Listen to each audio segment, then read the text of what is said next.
Hey, good afternoon, Drew. It is the 12th of November, and we're getting together to review a book, the latest book that we've read. And yeah, 10x is easier than 2x.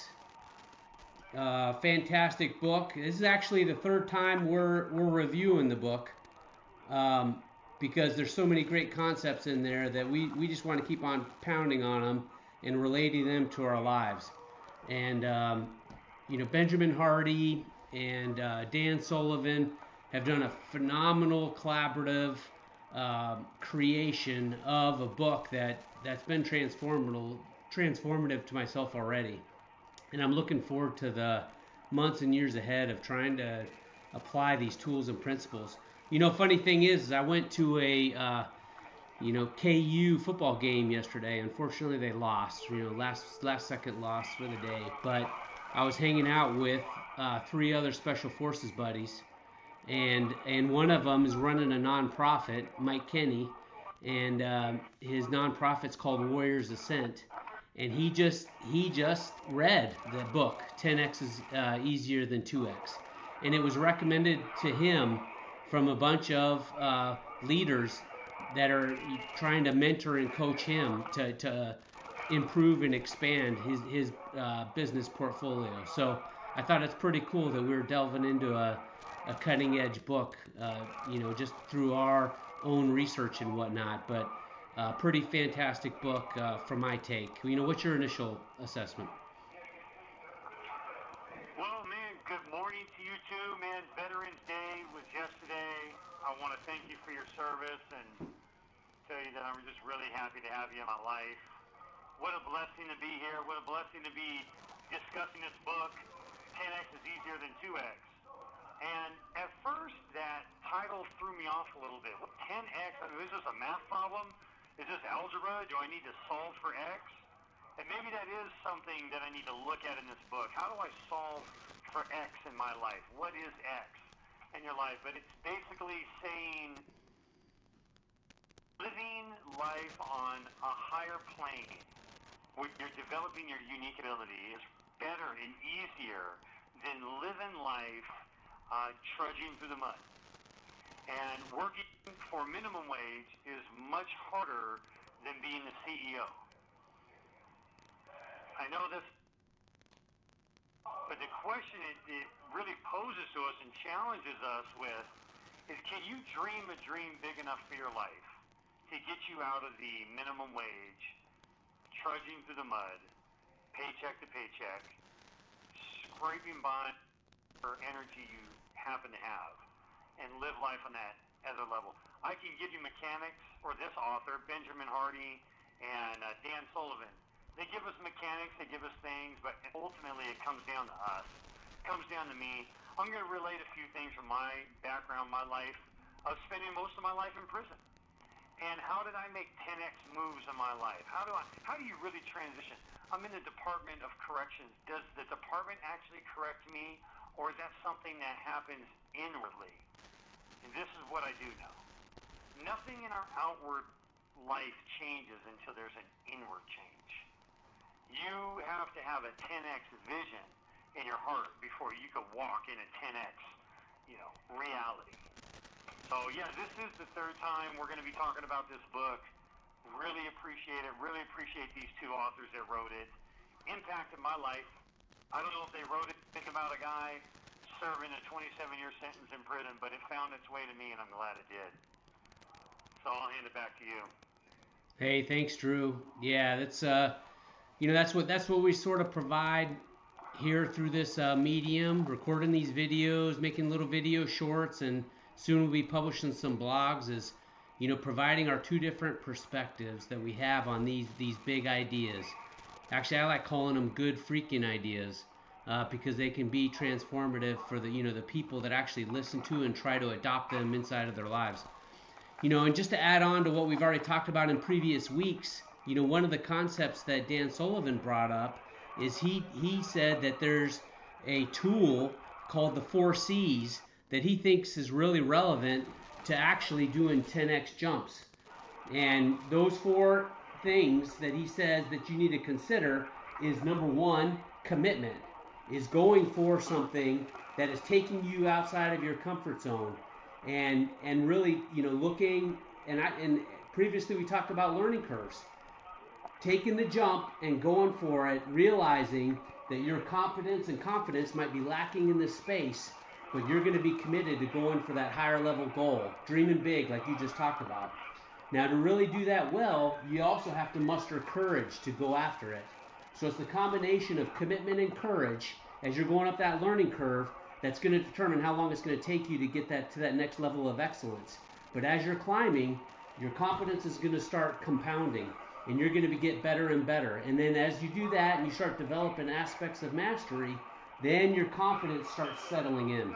And when you get that confidence, then that's when you really hit that 10x sweet spot. And actually, I would consider it a 10x loop, where you're actually now, once you get up on top of that learning curve and you start plateauing a little and you start getting back in your comfort zone, it's time to realize your next commitment on the horizon and go for it, and have the courage to go for it, and make your life a series of learning curves that go. And so one of the things that I did, after I just finished Army Special Forces training, and because I was an engineer before and wasn't inside of a tactical infantry unit, I didn't have a breadth of tactical battle skills that I thought was relevant for me to be a well-respected and well-rounded Special Forces officer. So even though I just received the long tab, the Special Forces tab, I raised my hand and said, hey, I need to go to Ranger School. I want to go to Ranger School before I become a team leader, and before I'm leading those special men on that 12-person operational detachment alpha, and before I go overseas and advise other military units. I wanted to have that qualification and that level of competence. Well, guess what? That took a pretty big commitment, to volunteer to go multiple month training event in some pretty austere, no sleep, no food, tough conditions, and then they take your rank away, so you're just one of the guys. And so I needed to go forward, with humility, and realize I'm going to fail, and I sure did fail. I got my little, negative evaluation reports and whatnot, but you know what? Because I had a higher level of knowledge and experience than a lot of the soldiers that I was training with, I really made it my duty to try to be, value added, and to coach those guys to really learn what they needed to know to succeed. And you know what? It paid huge dividends because I put them first. I ended up graduating as the, officer honor graduate for Ranger School. But it took courage and commitment for me to go for it. Over time, I built that competence, but the competence I, developed and refined was humble leadership and enabling others to succeed around me. And then they ended up taking care of me, through and through. And so when I walked out of there, I was a more confident and more capable Special Forces officer going into my team. And it was a great experience, a great crucible for me. But that was just one 10x loop, and then my next jump was, hey, let's go be a combat diver. All right, let's make the commitment. Let's go for it. But my whole life in the military was a series of those 10x loops, and I'm sure people can relate. And this is one of the things Dan's highlights is everybody has 10x jumps in their life. And maybe, Drew, you're going to go into explaining some that you've had. You just need to realize them. And once you realize that you've gone up those huge jumps in your life, then he says, hey, start thinking into the future. What's your next 10x jump?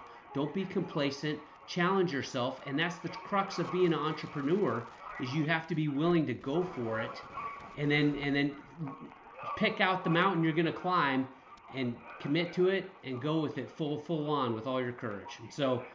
And if you keep on doing that, then you're gonna change your life and the lives of the people around you. So, boy, I went on for a good while, but back to you, Drew. No, that's good. I have a lot of 10x kind of concepts. If you could write a few things on the board for me right now, probably on the left side of your board or the right side of your board, if you could write number one, dream a dream, and then write an arrow pointing down from there. So dream a dream, or put dream.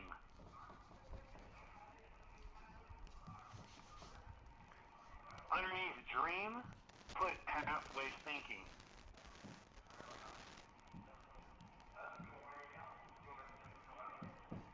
And then develop standards.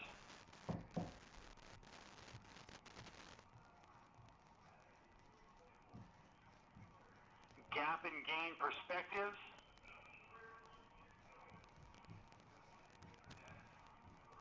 I think this is going to be off screen. And then 80-20 perspective. Or the 80-20 application. Just put 80-20, that's fine. So I'll tell you a little bit about my life and how I look back now and can see these 10x moves. You know, it really starts with having a dream for your life. You know, I said this initially when I started this video, we could talk mechanics, but it really comes down to what's inside of your heart, what's inside of your mind. And then you have to dream a dream. That's what it all begins with. All of us are basically factory level workers, and we need to be able to pick our heads up from whatever it is we're doing and look at where we want our life to be going. You know, even in the Bible, Joshua and Caleb had to go spy out the promised land. You know, and they came back with a negative report, said there's giants in the land. And that's why I like how the commitment and then courage, confidence.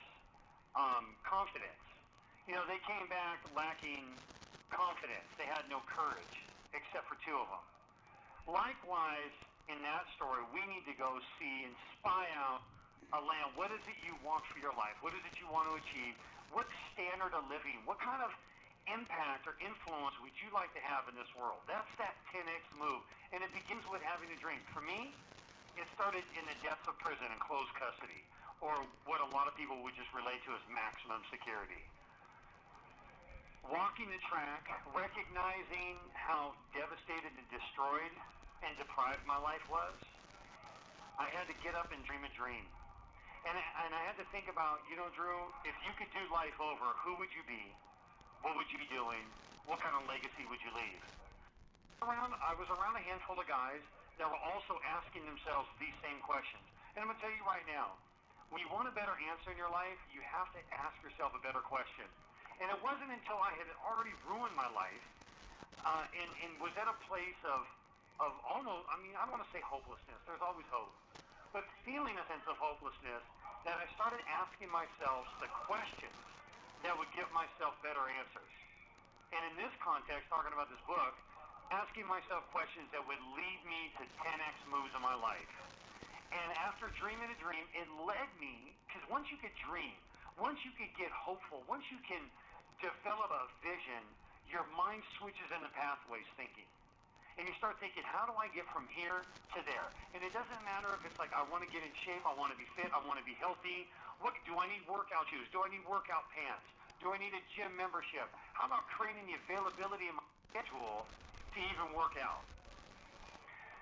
Pathways thinking leads us to what standards do I need in my life to get me to where my dream is? And this is key, because this is the go and do it. If you have a dream, but you don't develop the standards underneath it, everybody that's great at anything, from dunking a basketball to writing a great brief, whatever it is, they develop the study habits, the discipline underneath it to bring that dream to pass. Gap and gain perspective. This is something we're going to talk about in greater depth here in the near future, but having the right perspective on what's happening to you in life. What is your life narrative? Do you feel like things unfairly have happened to you? Do you have a victim narrative in your life? Or do you feel like, in spite of what's happened to me, everything has happened for me?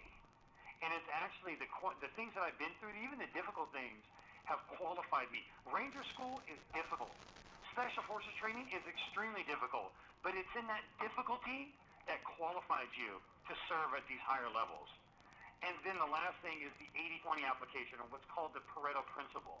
And it's where you start to assess your life and go, this is the thing that I'm great at, and I am gonna delegate everything else to other people so that I can hone in on what it is that I'm meant to do. And that's your calling. That's your unique purpose. So that is kind of the circle that I have there. Dream a dream, which leads to pathways thinking. Pathways thinking leads to the development of standards that get you to that dream. Applying gap and gain perspectives to our life. and then continually applying the 80-20 application. Man, we only have barely 4 minutes left. Yeah, Go ahead. that's pretty good overview, Drew. I really liked it, and I feel like um, there's still a lot of content that needs to be covered. You know, the one piece I wanted to talk about that you were just starting to hit on is, you know, the need, you know, that you want self-managing, you know, and Ben Hardy and Dan Sullivan talk about self-managing companies, you know, but in my line of work and in the military, we don't really have companies. But what you want to do is you want to establish self-managing enterprises. You want to empower the people that are working with you or working under you and enable them to, you know, learn, grow, and advance professionally. And, you know, the best way to do that is uh, to enable the self-determination theory. And, you know, that is actually one of the theories that they have out there for psychology that has the most like scientific proof that it's actually a legit theory. That if you have these three ingredients inside of your work environment, it is going to empower and increase the motivation of those individuals tremendously. And first off, the first ingredient is autonomy and ownership. And so that means that the people that you know are working with or underneath you, you know, have the freedom to do, you know, what, the how, the when, and with whom that they want to. Autonomy. Then also, if they have mastery, a belief that they are actually elevating and evolving their skills to a higher level. So if they feel like they're getting something out of it, they're becoming more fulfilled. That's the second key ingredient. And then the last one is relatedness. And that's where they then start having transformational relationships that they feel like are very valuable and that they can collaborate and transform not only as a person but as part of the enterprise. So if you can create those three ingredients, then the sky's the limit. And that is something that I've really experienced, you know, in special forces, in the military. Now I'm feeling it in Honeywell, because the more you can empower as a leader, you know, give your intent, like, hey, I'd like you to do this and accomplish this effect, and then you let them run with it, they will surprise you with what they come back with. And being able to let loose, that's part of that 80. It's scary, because if you're a micromanager, you don't want to let loose of the stuff you're comfortable doing, which you've probably done for years and years and years. But you got to give it to others and then be the coach and let them run. And so that's that to gain trust, you give it. Yep. We want people to trust us more, but we have to be able to give. You know, he talks about in that level 1 entrepreneurship is the rugged individual that basically micromanages everything, has to do everything himself. And what he does is not only does he stymie his own growth, but he stymies the growth of everybody else around him. And I really like how Ben Hardy goes into all these different stages. We're under a minute. Greg, clearly we're going to keep this principles. Man, good talk. Veterans Day was yesterday. Still kind of Veterans Weekend. This is great stuff. Can you tell everybody really quick how they can find us? Yep. ColonelAndConvict.com. Also, Colonel and Convict, and is spelled out, on Instagram, and we'll soon have a presence on Twitter and Facebook. But that's how you can find us. We're going to start getting some videos up on Instagram here this week. Yeah. Drew, it's always great to talk to you. We want to know about their Connects moves too. We want to know about what has elevated you. What kind of dream are you dreaming for your life right now, and how are you going to get there? Man, I love you, cousin. Hey, same here. Love you too. Take care. Have a great week. All right. Talk soon.